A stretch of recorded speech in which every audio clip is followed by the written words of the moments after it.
In the autumn of 1848, as laborers pried up rotted floorboards at the long-abandoned St. Mary's Academy for young ladies in Salem, Massachusetts, they unearthed a secret that would not only stain a town, but haunt it for generations. Beneath the chapel's timber, sealed within a lead-lined box, lay 47 small leather journals, each inscribed with a girl's name.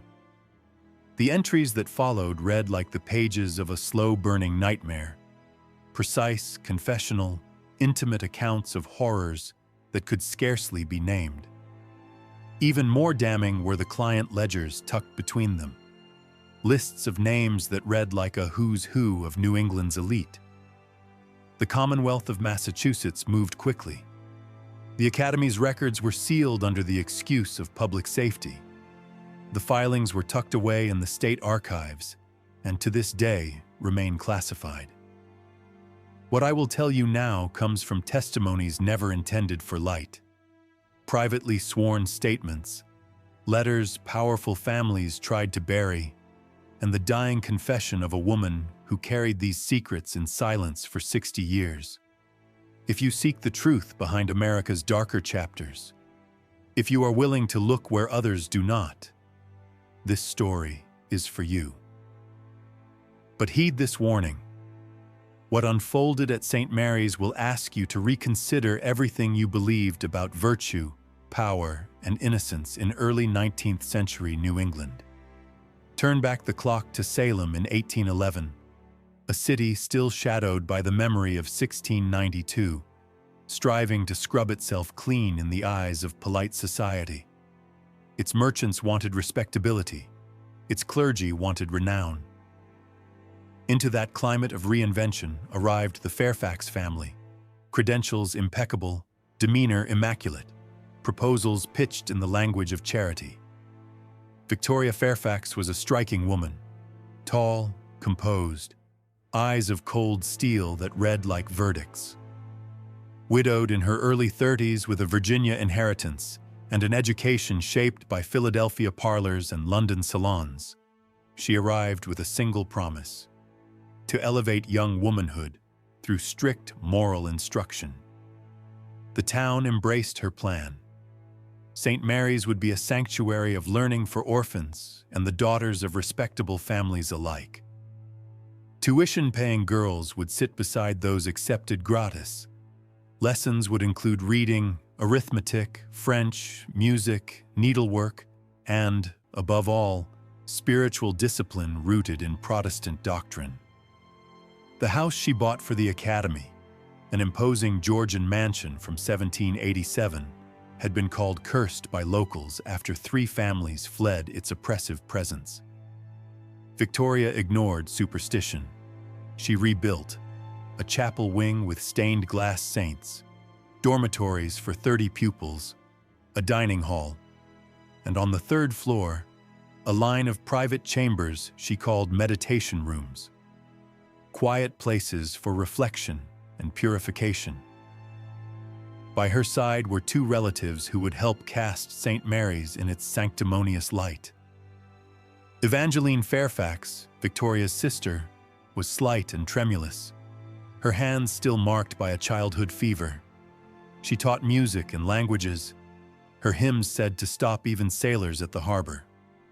Bartholomew Fairfax, her brother-in-law, had the demeanor of a midnight preacher, gaunt, formidable, a voice that promised moral correction and damnation in equal measure. He became the Academy's chaplain, preaching about temptation and the fragility of young souls, stoking fear as a tool as much as doctrine. The Academy opened with great fanfare on September 15, 1811. Salem's mayor, state legislators, and clergy came to bless the mission. Victoria's speech was composed and austere, speaking of a refuge from the corruptions of commerce and vice. The first cohort was carefully chosen: 23 girls, ages 12 to 17, a mix of paying pupils and charity cases. Among the charity girls were Margaret Sullivan, an Irish orphan with bright eyes and red hair; Priscilla Morse, a solemn reader left bereft by loss, and Hannah Whitmore, whose mother had vanished under shameful circumstances. They arrived with hope, beds, steady meals, the promise of learning, unaware that the refuge had been fashioned into a trap. The first signs that the academy's virtue was hollow came not from within its walls, but from a seamstress named Abigail Thornton, who lived below Beacon Hill. Mrs. Thornton supplied linens to St. Mary's, and through routine deliveries, watched the academy's rhythms like a neighbor taking the town's pulse. On a gray October morning in 1812, she noticed men leaving through the side entrance, the same side that opened toward the third-floor chambers. They bent low beneath the carriage lamps, faces shadowed by hat brims, moving with the furtive air of shame or conspiracy. After that night, the visits continued. After dark, unmarked carriages, sometimes half a dozen in a single evening, bearing men of means, their manner unmistakably private. At the same time, the girls changed. Bright, eager faces hollowed. Liveliness dimmed to sleep-walked quiet. Mrs. Thornton, watching deliveries in daylight, glimpsed listless pupils in windows, pale and strange. Margaret Sullivan, who used to sing and chatter, ceased to speak. Her hair lost its luster. Her gaze assumed a silent urgency, the look of someone trying to send a message in a language she dared not speak. On the night of December 13th, 1812, Mrs. Thornton heard muffled screams from the Academy's chapel, brief, abraded sounds of terror that drifted across the hill. When morning came, Mrs. Thornton dismissed her own fears as fevered imagination, only to learn 3 days later that Hannah Whitmore had died that night, claimed, Victoria asserted, by a sudden fever. The funeral was small, private. Evangeline's soprano rose and fell like a fragile benediction over a truth refused. Hannah's grave, a simple cross in the Academy's cemetery, bore no witnesses save the women who had buried her. Deaths continued. Priscilla Morse fell quiet in her bed one morning in February 1813. Mary Catherine O'Brien followed days later. Each was buried with the same hushed ceremony. The town's coroner was Dr. Edmund Fairfax, cousin to the family, and the causes of death, fever, brain illness, closed like shutters over any curiosity. But Mrs. Thornton's suspicions hardened into conviction. The pattern favored the poor and orphaned, those with no family to ask why. Paying pupils seemed preserved from the worst. Charity girls became the ones who sickened and vanished. Inside the academy, Victoria's rhetoric grew sterner. Grief was reframed as trial. Suffering became purification. She preached submission and obedience. Bartholomew read scripture in tones that dampened dissent. The routines hardened into a machine. Dawn chapel at 5, sparse meals, classes from dawn until dusk, evenings of moral instruction where silence was enforced and questions were punished. Those who probed too much were rooked into chores, isolation, endless meditation. Margaret learned to mask fright with silence. Yet behind that facade she watched closely. She noticed how certain girls disappeared each night to the third-floor chambers, returning with a haunted slowness. She noticed how visits through the side entrance coincided with those disappearances. She noticed the tremors, the headaches, the slow erosion of will. Rumors and fear coalesced into a terrible insight. The special instruction was not spiritual at all. Girls described strange tea that made thoughts foggy, garments like shrouds, rituals whose languages none of them recognized. Men sat at the edge of those ceremonies with the eyes of predators, participating in a masquerade of piety, while treating girls as objects rather than human beings. By spring 1813, This grim calculus became clear to Margaret. St. Mary's was not educating children. It was conditioning them, reducing them, cataloging them for clients who paid to possess them. This realization ignited something inside her that was part terror, part furious resolve.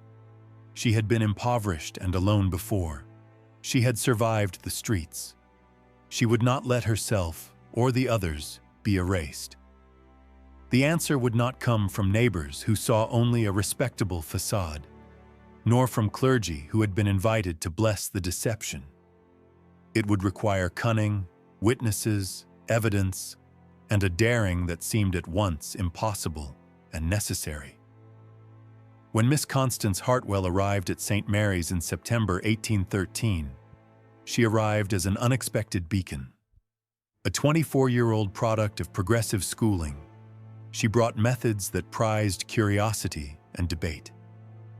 From Boston, daughter of a merchant, shaped by Miss Willard's seminary in Troy, she was astonished by the Academy's mechanized silence.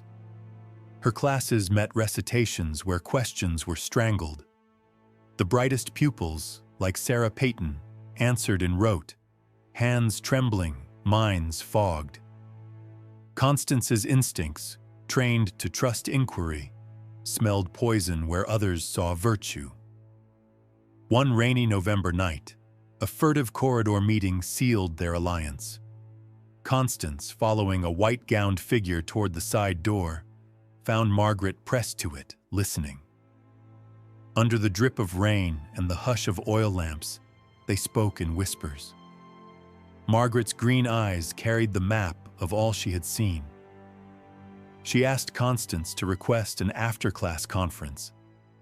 The next day, when the classroom emptied and doors clicked shut, a girl who had been reduced to silence unspooled a ledger of truths. The disappearances, the night visitors, the decoded pattern of inventory entries, the medicines, the rituals, and the sickening ledger entries that treated young lives like catalogued wares. "That's not fever," Margaret said, voice steady as steel. "They don't just take us. First they break us. They make us small. Then they sell us. When we are useless, they kill us." Constance listened. She understood with a clarity that made her hands go cold. To confront the Fairfaxes was to confront wealth, influence, clergy, a network that could bury accusations in gold and legalities. Evidence would be dismissed as the ravings of the poor. They would need something undeniable. They would need to see the crime with their own eyes. And so, amid the Academy's calculated piety, two women, an exile from poverty and a teacher of reason, began to plan a risk that would either free them or extinguish them forever. They moved with a quiet, terrible precision. On the night of February 8, 1814, Constance Hartwell slipped up the servant's stair with the practiced hush of someone who knows what must not be heard. The third floor smelled of incense and something cloying she could not name. Oil lamps guttered in their sconces, throwing scripture-painted tapestries into obscene relief. She wedged herself into a storage closet, mounted a crate, and peered through a ventilation grate, as if through a narrow keyhole into a revelation of human cruelty. At 9 o'clock, the chamber filled. Evangeline entered carrying a silver tray of cups. Bartholomew followed in robes that turned his gaunt silhouette into something ecclesiastical and monstrous. Victoria appeared last, robed in purple and symbols that gleamed malevolently in the lamplight. The girls, 6 of them selected, including Margaret, were led in, white-gowned and unresisting, their steps slow as drowned things. The men came by the side entrance, prosperous faces shadowed with entitlement. Constance recognized a merchant, a legislator, a judge. Their reputations would have protected them in any other age. What followed was ritualized violence rendered hideous by the veneer of sanctity. The special instruction revealed itself as choreography for exploitation. Drugs were administered in porcelain cups. Prayers, in unfamiliar tongues, were recited in a cadence meant to anesthetize conscience. Evangeline's voice, trained and lovely, became the soundtrack to abasement, her hymns braided with Bartholomew's liturgic cues. Victoria directed like a stage manager, ensuring clients' preferences were met with dispassionate efficiency. The girls were not individuals that night. They were curated objects, presented and consumed, their suffering translated into the language of piety so the men could tell themselves they were partaking in something sacred rather than monstrous. Constance watched through the grate with a clarity that both terrified and steeled her. She saw hands designated for violation reach out and take what had been carefully broken. She saw girls' faces empty into themselves, eyes glazed, lips parted, as if in benediction or pain. When at last the men left, slipping back through the side door into the night as if it were a chapel doorway, Constance remained in the closet, a witness rattled by the enormity of what she had seen. The ledger of horror she and Margaret had found on paper was now alive before her eyes. By then, they both understood the scale of the machine they faced. Coded ledgers, client lists, letters in Victoria's own hand arranging transactions and promising discretion. To confront the Fairfaxes would be to confront money, influence, the legal canopy that protected men of status. The thought could have broken them. Instead, it sparked an act of desperate cunning. Margaret's supposed betrayal was the masterpiece of that cunning. 2 days later, when the Fairfax net tightened and Bartholomew confronted her, she did not scream defiance. She confessed. She performed the role of a broken girl with an authenticity honed by survival. She told them everything they wanted to hear and offered cooperation. In doing so, she gained access where no promise or plea could have taken her. To the side door, to the streets, to the constabulary. In the dark hours, when the Fairfaxes believed her subdued and controlled, Margaret slipped from the academy and ran to the Salem station. Her testimony, names, dates, the ledger codes, the schedule of visitors, cut through a predictable hesitation. The constables, roused to the gravity of the charges and the prominence of some implicated men, moved faster than rumor had expected them to move. Arrests that evening were deliberate and surgical. Dr. Edmund Fairfax was taken at his medical office. Victoria, Bartholomew, and others were surprised in their parlors. The wealthy patrons who had expected discretion woke to the cold firmness of law. Abigail Thornton's testimony became the brittle skeleton that supported the rest. The seamstress had kept notes, 2 years of small observations written in the margins of her life.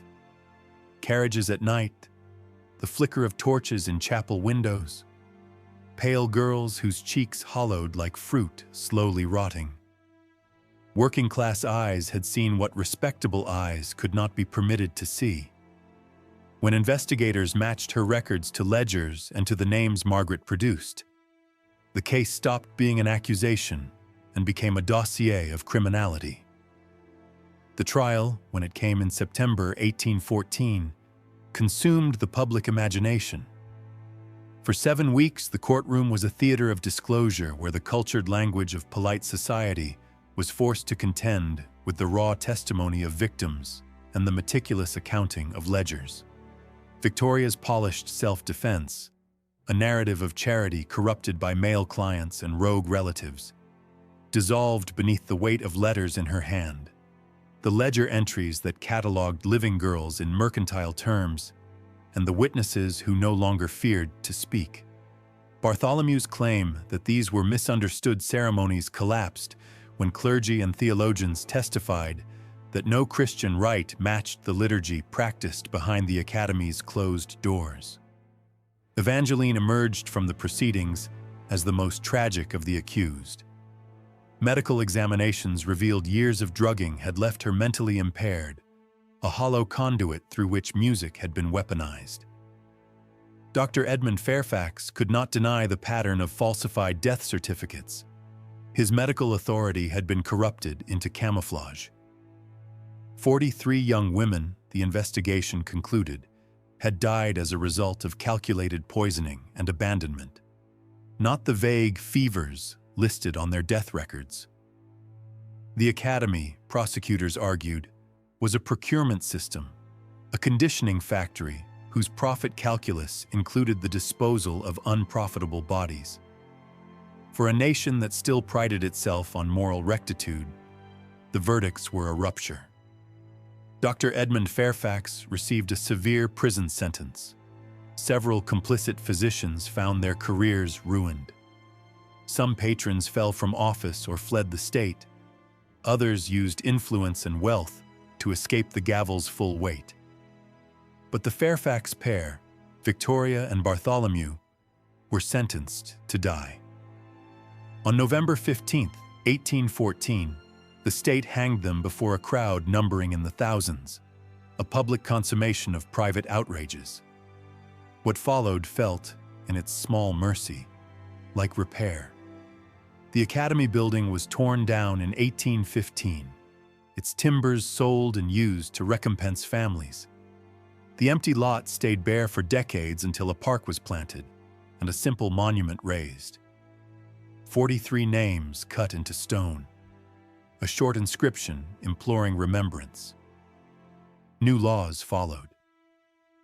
Massachusetts, shamed into reform, required regular inspection of educational institutions, particularly those serving vulnerable populations.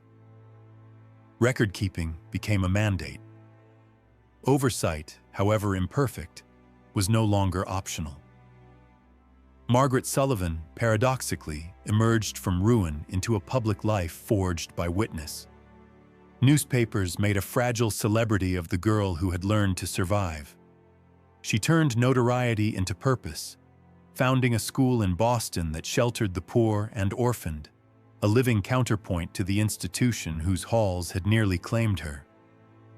Constance Hartwell returned to Boston as well, married, and devoted the rest of her life to educational reform, a tireless advocate for oversight, for curricula that fostered inquiry rather than enforced silence. The scandal did not cleanly exorcise the city's demons. Some implicated men rebuilt careers or escaped public retribution through the slimmest of legal threads. Many of the girls' stories were lost, erased by time, by shame, by records burned or suppressed. Yet the thing that unspooled on Beacon Hill was not only the story of criminal conspiracy. It was a demonstration of how easily institutions, sanctified by language and custom, can become instruments of exploitation when accountability is absent.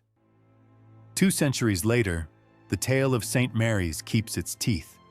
It asks a question that does not age. How often do we mistake the mask of virtue for virtue itself? The Academy's history compels us to look at our own institutions with a skepticism that is neither cynical nor surrendering, but precise and vigilant. It forces the uncomfortable reclamation that courage need not always be heroic in the grand sense.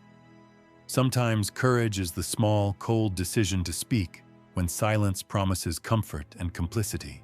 They tried to bury the journals. They tried to seal the ledgers behind the offices of state. But the memory of those girls, catalogued, sold, silenced, returned in testimony, in the handwriting of a seamstress, in the stubborn anger of an Irish orphan and a Boston schoolmistress who refused to be invisible. Their voices, thin and tremulous at first, became the instruments that toppled a house of respectability. The law, imperfect and delayed, did its part. The monument stone reads less like closure than a command. Remember us. They thought silence would swallow them. That time, obedient and forgetful, would smooth the earth over their suffering.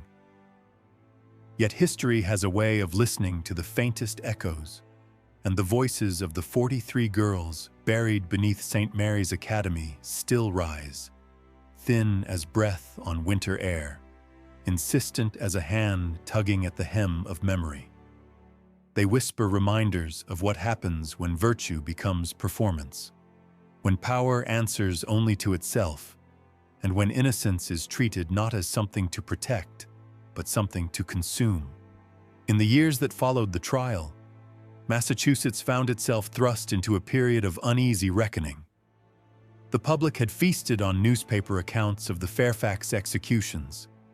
Broadsides sold out before dawn. Church sermons thundered about the dangers of moral decay. But beneath the spectacle lay a quieter, more unsettling truth. The Fairfax family had operated with impunity for nearly 3 years. Their clients were men welcomed into homes, men whose speeches opened legislative sessions, men whose portraits hung in town halls. Respectability had been their armor, and no one had dared ask what lay beneath its polished surface. The scandal forced the Commonwealth to acknowledge something it had long avoided. Suffering thrives in shadows cast by power. Reforms began with outrage, but they continued through slow, necessary labor. Regulators audited schools with fresh scrutiny. Inspectors walked hallways where, for generations, no authority had cared to walk. Records once kept in locked desks were required to be accessible, reviewable, accountable. Some communities resisted, calling oversight an insult to their moral standing. But others, shaken by the magnitude of what had been concealed at St. Mary's, welcomed the change with a sorrowful humility. Yet laws alone could not repair the quiet devastation left behind. The surviving girls, the ones who had stumbled through those chapel doors but had not been claimed by them, carried scars that no legislation could soothe. Some remained in Massachusetts, others vanished westward, seeking thinly populated towns where no one knew their names. A few spoke publicly, though most found their memories too entangled with fear to lift into daylight. Even those who rebuilt lives did so cautiously, their trust eroded, their sense of belonging fragile as early frost. Margaret Sullivan became, unwillingly, the face of survival. The press romanticized her resilience, publishing sketches of her standing bravely in court. But the truth was quieter and more complicated. She did not sleep through the night for years. Sudden noises made her hands tremble. In the early mornings, before her Boston Academy opened its doors to girls with nowhere else to go, she would stand at the window and watch the slow brightening of dawn, as if confirming that daylight still kept its promise. Still, she persisted. With each girl she taught to read, she seemed to reclaim something stolen, a small stitching of wholeness along seams torn by cruelty. Constance Hartwell, too, carried invisible wounds. She returned to a city that had once celebrated intellect and propriety, but now found herself mistrustful of every institution she once admired. She taught not with fear, but with vigilance, insisting that education must be a lantern rather than a leash. She spoke often of structure and discipline, but even more of the necessity of questioning, of watching the places where silence grows too thick. Her husband would later say that Constance spent her life in service to children she never met, forever trying to smother the embers of an institution that had nearly consumed her. The Fairfax name, once spoken with pride in Salem's wealthier parlors, became a curse. Their relatives scattered, adopting new surnames to scrub the stain. The mansion on Beacon Hill, emptied of its horrors, stood for a time like a husk, imposing, silent, avoided by townspeople who crossed the street rather than pass beneath its darkened windows. When demolition crews arrived in 1815, some expected resistance, perhaps even protest from the remnants of those who still clung to the illusion of the family's goodness. No one objected. Salem watched stone and timber collapse into dust with the relief of someone waking from a fevered dream. But even stripped to rubble, the land seemed restless. Workers claimed their tools went missing, only to be found in strange places the next morning. Carpenters described the uneasy sensation of being watched. One man swore he heard a girl humming an unfamiliar melody in the shadow of the half-dismantled chapel. Whether these tales were superstition or memory made audible, no one cared to decide. The property sat vacant until a small group of townspeople, many of them parents who had once trusted the academy, raised funds to create a public park. They planted trees, laid gravel paths, and placed a simple monument near the hillside where the graves had been. No marble angels, no elaborate engravings, just 43 names and the inscription. They were forgotten by the world, but not by history. Visitors came quietly. Some left flowers, others simply stood in contemplation, as though awaiting the faint echo of a story they had not been told, but somehow already understood. Children played along the paths, their laughter a strange and gentle balm on ground once saturated with dread. In the decades that followed, the legacy of St. Mary's echoed beyond Salem. Scholars cited it in papers on institutional reform. Clergy referenced it in sermons on moral vigilance. Lawmakers invoked it when drafting regulations to protect the young, the poor, the unclaimed. It became a cautionary tale, not of witches or devils, but of human choices made in the safety of secrecy. Because the Fairfax enterprise had never required sorcery, it needed only people willing to look away. The men who attended those ceremonies arrived in polished boots and tailored coats. They prayed in pews on Sunday mornings.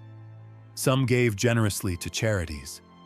And yet, in the private chambers of the academy, they demanded what no law or scripture could justify.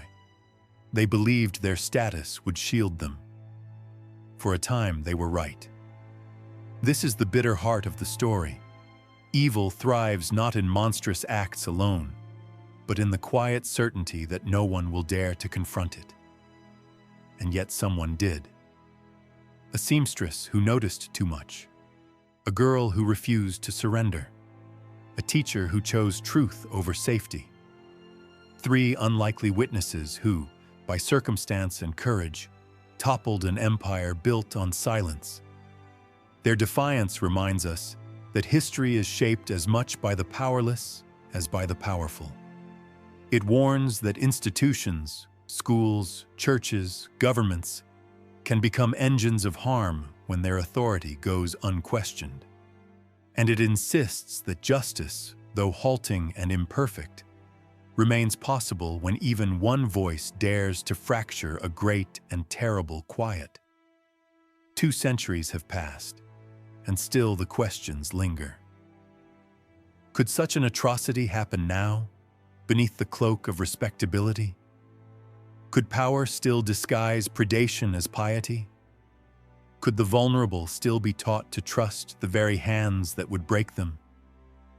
The answers depend not on laws alone, but on vigilance, on our willingness to see what does not wish to be seen, to speak when silence would be easier, to remember that dignity is not a privilege but a right fiercely defended by those who refuse to forget.